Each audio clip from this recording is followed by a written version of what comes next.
So we've looked at how to save an image by using the capture viewport. Now let's look at different things. One of them would be, what if we want to change some of the colors? So what I did here is I used a bunch of layers, and within each of these layers I have different parts of this model. So they are grouped together in different layers. So these are a bunch of surfaces, some of them are joined, some of them are grouped. There's just a lot going on. And this is one of the reasons why I chose this model specifically for this demo, because there's just so many different surfaces, and it makes the whole process a lot more interesting for you. So you can see here everything is the same kind of color, and if you look at the color for each of these layers, they're all the same, and for some reason the backside of my object is a different color. Now I did this on purpose just to show you something, and it's how you organize your file. So there's many different ways to organize your file. The way I chose to do it, which is one of the most it's one of the best ways, especially if you're going to export this model and have someone else look at the same model. But essentially what I've done here is I've created objects which have their own properties. And anyway, if you go here and you look at the properties of this object, you will see that it's organized by its own layer, but the display color for the selected object is a different color. It says other. So all of my other objects are set under this option here, which is by layer. So these are a bunch of different options that you can use to identify which object is which. It's another way to do it too, because you could have a single layer which has a bunch of display colors for different parts of your model. It does get a little confusing too, because it's all about the display. It's the way that your objects show up on your display views. But when you make a rendering, these are irrelevant, because when you make a rendering, it's going to look at the shader. The shader is called a material. So it's going to look at the material that you apply. This is not a material, this is a display color. So that's what you have to keep in mind. What you see in the display mode is not what you are rendering. The rendering and the display mode are two different things. So I'm going to set this by layer. And now I know that each of these objects are on different layers. They're easy for me to select. One way I could do that, for example, is if I want to select the head, I can do a right click on the head and I can say select the objects, and this will select any of the objects within a layer. So now if I wanted to change the color, I can change the color of the entire layer. So the question is, why do they even have this option where you can change the display color for something other than the layer? And that's if you're trying to communicate with, let's say, a client who he doesn't really know what you're talking about and you want to really point out what's going on.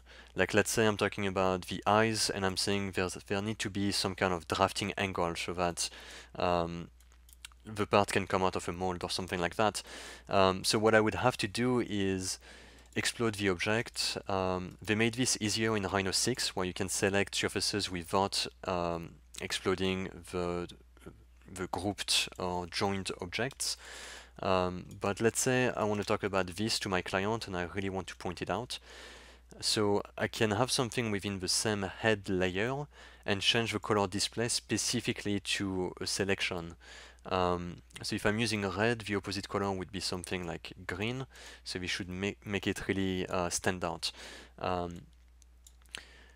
So that's one way that you could do things, or you can say, you know, we have this model, but what we want to do is we want to change the whole front of it, and we want to paint this with a different color.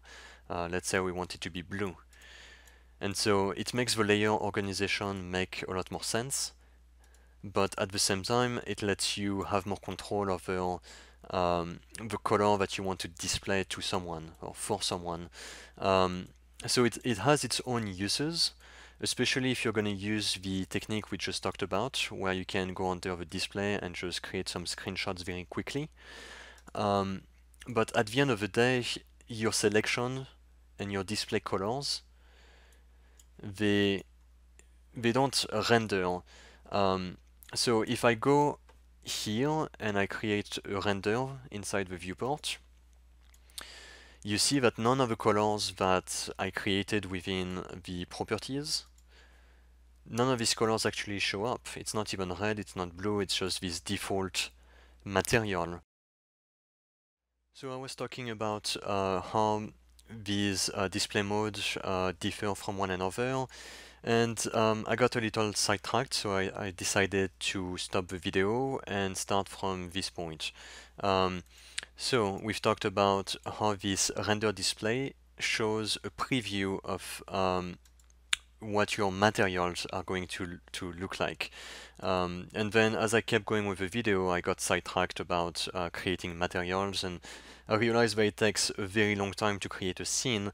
So what I'm going to do now is first I'm going to speed up the process and create a scene, and I'm going to accelerate the video speed. And after that, I will go over the most important elements of what I did to get to the final result.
So what did we do here? We've set up the ground plane, which is a simple material, just white. The gloss is 0, it's not reflective, it is not translucent, it's just a flat white shader. Then we created some lights. I created two different lights. One is the direction light. You can find it under render, and you can create direction light. The reason why I used this one is because it's one of the easiest lights to use. It's just a simple direction light. And then it's very easy to control because all you have to do is work with the intensity of it, which makes it brighter or darker. You can also turn it on and off. And you also have the shadow intensity, which refers to how dark you want the shadows to be. I also use this spotlight. The spotlight is up here, create spotlight, or you can go under render and create spotlight. So same concept here, you can modify the intensity, choose if you want the spotlight to fade away, so that's why you have this kind of gradient in the background. So it fades away on the edges of the spotlight. So I use this one a lot because it makes the lighting look a little more realistic. What else did we do here? We went under render and we changed the environment. So this can really take your rendering quality to the next level because the way it works is you go here, you go to your environment, and let's see if we can create a new one. I guess it wouldn't make sense to create a new one because you usually use a single environment. Why would you use multiple ones? But so the idea here is you can go here. I guess you can create another one. I guess you could switch your environments. So you can click here and you can either create one of the default blank environment, or you can go to more types and use the basic one, or I guess you could create your own default environments and you could save them here, I guess. I don't know, I've never done it. But so you would create your base environment, and then the idea here would be, instead of using a regular background, you can use a background image. And for your background image, what you want to do is use a high definition range texture. So this is a special type of image called HDR, and this type of image lets you essentially have a real spherical environment. And as you can see in here, the image wraps around the entire object and it reflects in a way that looks as if it was sitting in a real environment like that. So it's a little hard to explain, but just open these HDR images and kind of look at the results that you're getting. And so let's say this is the environment we want to use. What happens if we render it? It doesn't work. That's what I was afraid of.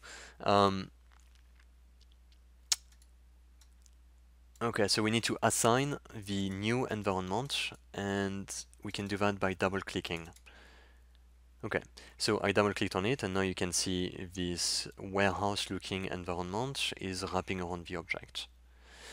So it gets really technical once you use this type of image, but basically what's happening is we're using an image, and if we click on the image, we can modify some of the settings. For example, here it's a little too dark, so if I change the contrast, let's say half as much contrast, this should help a little. Exposure, make it higher.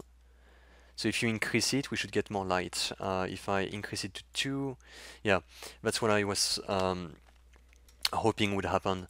So in the image itself, you can see the changes. In the render display mode, you do not see any changes. So it's a little misleading. Sometimes the result that you will see inside your rendered display mode is not the same as the result inside your rendering. So the changes I've made to the image actually make a huge difference. Let me show you really quickly. If I edit the image and change some of these values, let's do 1.5, let's do a contrast of 0.8. You can already see it here, it gets a lot darker. But now if I render this image again, actually it did not change anything at all. That's very strange. Let's change the exposure to 1, and let's put the contrast back where it was. I believe it was 1 of contrast. There's also other settings. Maybe I didn't select one of the more important settings.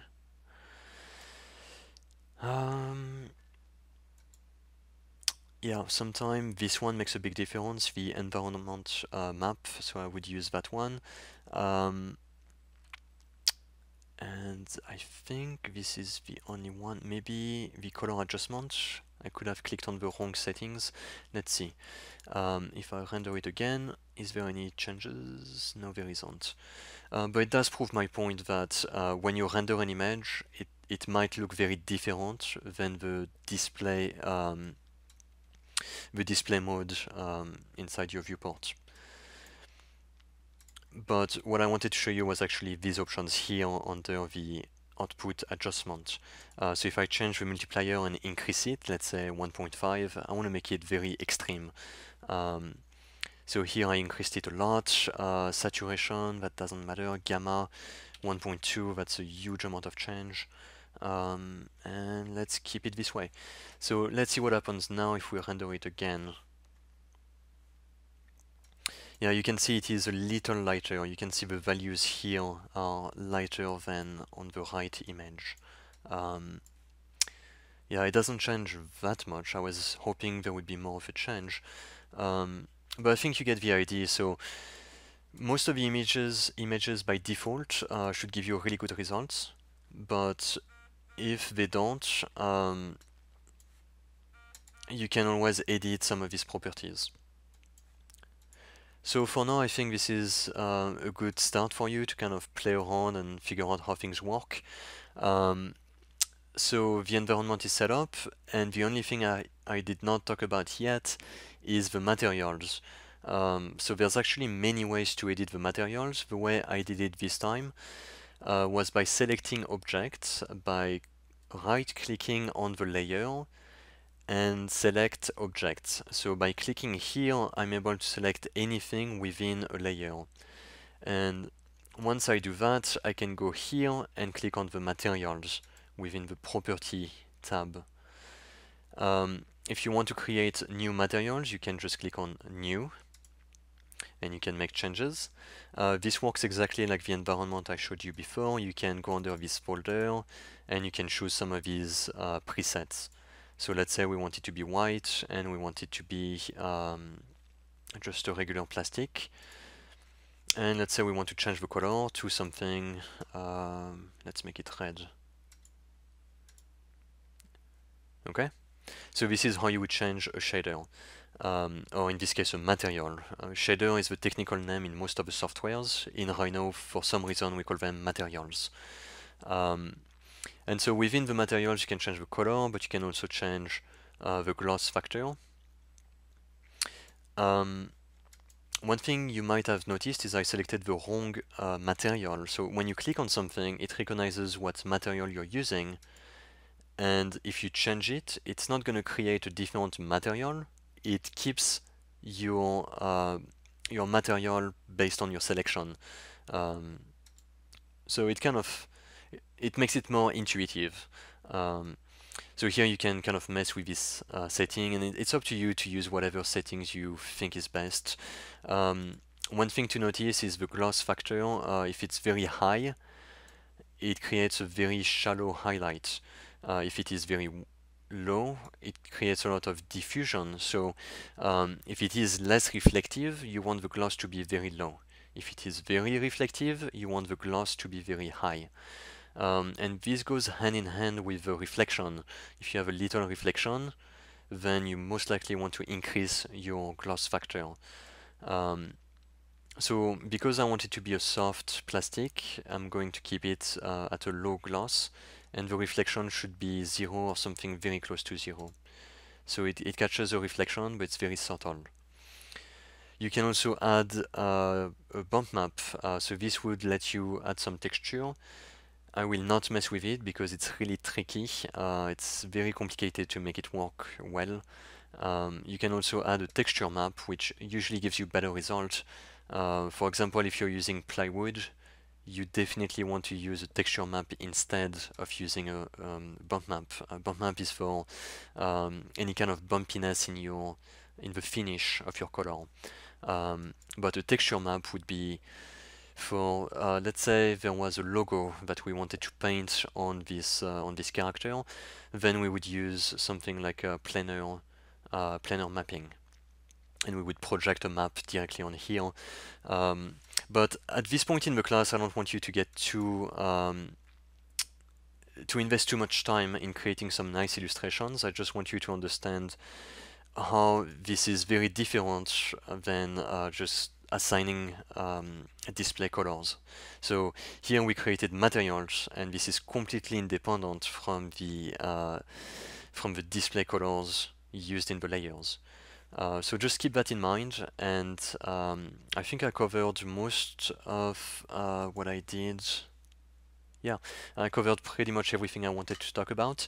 Now, if you're using the Mac version, most of the settings that I have accessed here, especially the materials, and especially the materials, you can find them here under Material Editor. This is universal from the Mac to the PC version. And this is pretty cool too, because you can assign random shaders to each of the parts that you want to change. Like, let's say we want something to be plastic, and the other one chrome, and the other one is wood. So you would set that up as a default shader, and then you go back and you edit the properties that you're using. So that's one way to do this very quickly. So yeah, this is universal between Mac and PC. What's the other one? I remember there was another panel in here. Is it the render properties? Yeah, I should talk about the render properties as well. So the render properties, it lets you change the resolution. Typically, we will use 1920 by 1080. This is what used to be called the HD resolution, not anymore, because the resolution went up a lot, because graphic cards got better and better, but let's not talk about that. 1920 by 1080, that's a really good resolution for what we're doing here. And we can increase the anti-alias. 2 is usually fine, but we can go up to medium, that's fine. The DPIs, I don't really want to talk about that either, because it doesn't make sense in this case. So usually a monitor is going to have 72 DPIs, and the resolution would be 1920 by 1080. That's standard, or at least it used to be standard. Usually if you want a higher quality, you would increase the resolution, and so maybe you want to go under custom. And one thing I've done in the past was increase this by twice as much. So I would lock the resolution so that the aspect ratio, the format, is the same. And then I will increase this number by 2. So if it's 1080, it's going to be 2160. So it's going to be 2160 if I want to increase that number by 2. Okay, and that's it. So in Rhino 5, that's all you have to do. Increase the resolution, keep the DPIs as they are, increase the anti-aliasing if you want to get very smooth objects. And 5 is okay, 10 is great, but it's going to take more time. And I think that covers everything. So let's go here and create a new rendering. Also, for rendering, you can click on this icon, which is what I like to do because it's a single click. But if you cannot find that button, you can go under Render, and you can click on Render up here.